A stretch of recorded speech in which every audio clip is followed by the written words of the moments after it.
You are at a cemetery and quickly realize the dead is not resting. In fact, they have resurrected. This is a deep dive into Graveyard Deadly Unrest, the 2022 Scare Zone at Universal's Halloween Horror Nights. Before we get into the Scare Zone itself, we need to go over the event year the Scare Zone was held at and the real world holiday the zone is based in, All Hallows Eve, or today known as Halloween. The Scare Zone was featured at Halloween Horror Nights 31 in Orlando, Florida, and the event dates were announced on March 24th, 2022. The event was held from September 2nd to October 31st and would be the longest event period at the time, with a staggering 43 event nights in the first year where every single night would stay open until 2 a.m. Previously at Halloween Horror Nights Orlando, the event would stay open generally speaking until 1 a.m. in September and until 2 a.m. in October, which is crazy to think the haunt season is that long, but I'm always here for it. I have to say the 2022 change Universal made to keep the park open for an extra hour in September was a fantastic change for a frequent fear degenerate like myself who doesn't even get to Halloween Horror Nights until after midnight. Halloween Horror Nights 31's icon was the Pumpkin Lord, who first made an appearance in the prior year Halloween Horror Nights 30 Haunted House, the Wicked Growth Realm of the Pumpkin. Universal Orlando started to announce haunted houses for Halloween Horror Nights 31 on May 17, 2022, starting with Universal Monsters Legends Collide. Only 4 out of the 10 haunted houses had individual announcements, as the rest of the 6 haunted houses, along with all 5 of the scare zones, were revealed on August 16th, 2022 in a press release for the media to report on. Websites such as Orlando Park Stop shared the announcement of Graveyard's Deadly Unrest using the following description. On All Hallows Eve, a dark storm descends upon a cemetery and awakens long dead spirits. The spectators rise from their graves to capture souls for all eternity. No one living can escape them. A little over a week later, on August 25th, 2022, Universal posted a thread sharing all the recently announced scare zones on the official Halloween Horror Nights Twitter account, using the same logo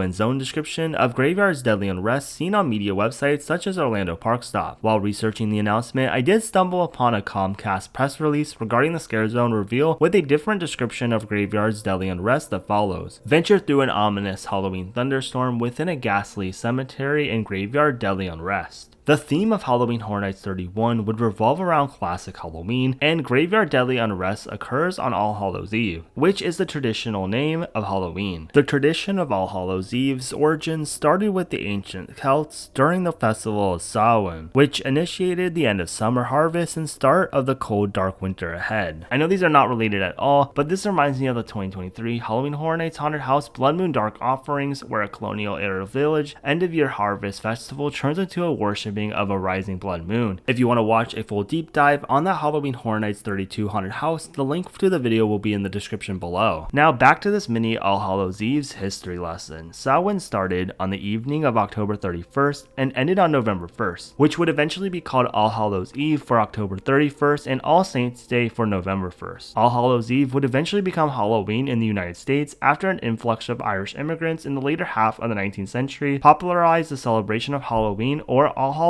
Eve across the United States. Of course, this was a super simplified history of All Hallows Eve, but this video is about the history of Graveyard Deadly Unrest, not the history of Halloween, so let's move on to where the Scare Zone was actually located at Universal Studios Florida. Graveyard Deadly Unrest was located in the Hollywood section of Universal Studios Florida, which is to the right of the main entrance after the Today Cafe. Nettlewood Cemetery was the setting of the Scare Zone, which was overlooked by two brothers, Death and Sleep. I do want to mention while researching this video, the only differences I noticed between the Sleep and Death brothers is that Brother Sleep was holding a sword and Brother Death was holding a scythe. I'm probably missing something, so if I am, please let me know in the comments, it'd be greatly appreciated. The spirits of the Nettlewood Cemetery were described by the Discover Universal podcast that take the living, in this case you the guest walking through the zone, into the spirit's special place where nobody ever returns, eternal rest. Outside of Death and Sleep, the Scare Zone featured a variety of ghosts roaming around, most notably being the ghostly twins who would commonly play mime-type tricks onto guests. I mean, just look at the timing of the movement. I really appreciate the subtle head turn of both the twins. It creates this super creepy, unsettling vibe, which reminds me, let's get into the actual walkthrough of the Scare Zone. If you are enjoying this video and want to see more Halloween Horror Nights retrospectives similar to this one,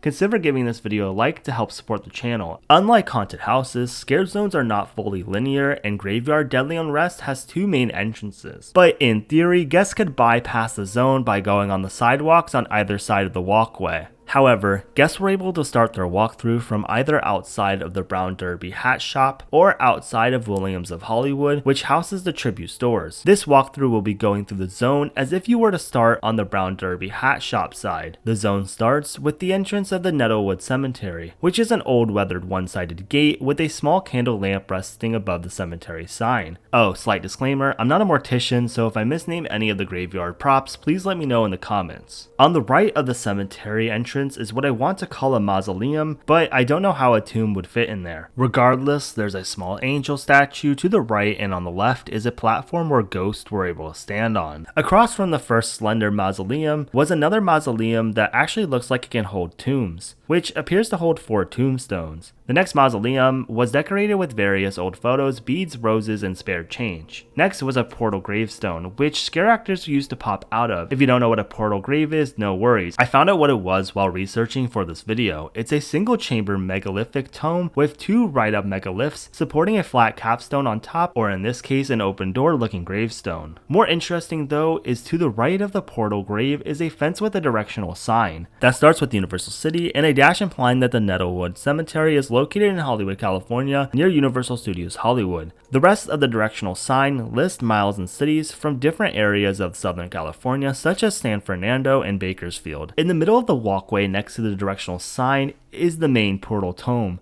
on a raised platform. This features both the Sleep and Death brothers who stand on opposite sides of each other. Well, at least in a perfect walkthrough, as most of the times it would be just Brother Death or Brother Sleep scaring guests. Past the main portal tomb appears to be a broken portal tomb, but more importantly, directly across from this is another portal grave pop-out scare with an angel statue similar to the mini mausoleum at the start of the zone. Next up was a more traditional full-size mausoleum with a side wall filled with various photos and flowers. This was my favorite prop and scare area throughout the entire zone, as scare actors were able to fully hide from guests walking by. Further ahead in this zone was this 2-side half wall. I don't believe this was a grave site, but some ghosts would hide behind this to pop out at guests. The final mausoleum was right under Ralph's and had the same attached wall style seen earlier on in the zone. The zone ends with a smaller Nettlewood Cemetery gate. Some of the scare actors featured in the zone I would like to call out outside of the Sleep and Death brothers, one of which is this walking skeleton. I'm not sure how Universal makes these style of puppets, but I have done this style of scare acting in the past, and it was essentially walking around with a 30-pound backpack that's 5 feet taller than you, so props to whoever is walking around in this costume. Also, this specific suited skeleton who was walking around with his head hunched down. That was super neat. He was also doing a sliding move that was pretty risky since you have to stop fast enough to scare the guests walking by, but you can't bump into them, so I do respect the technical work there. Is kind of cool. I mentioned them earlier, but I do need to bring up the ghostly twins again. The way they just run up both quickly at the same time and split away is perfect. Graveyard Deadly Unrest would end up winning Scare Zone of the Year at Halloween Horror Nights 31, which, if I'm being completely honest, I was a bit surprised by this. Of course, the scare actors, the stage teams, and everyone else involved with Graveyard Deadly Unrest did a fantastic job, but I did find Sweet's Revenge to be an overall better zone, but that might just have been a personal preference. What was your favorite Scare Zone at Halloween Horror Nights 2022? And if you want to go back to Halloween Horror Nights 2019, check out my deep dive into An Arcade, the arcade scare zone where game over is permanent.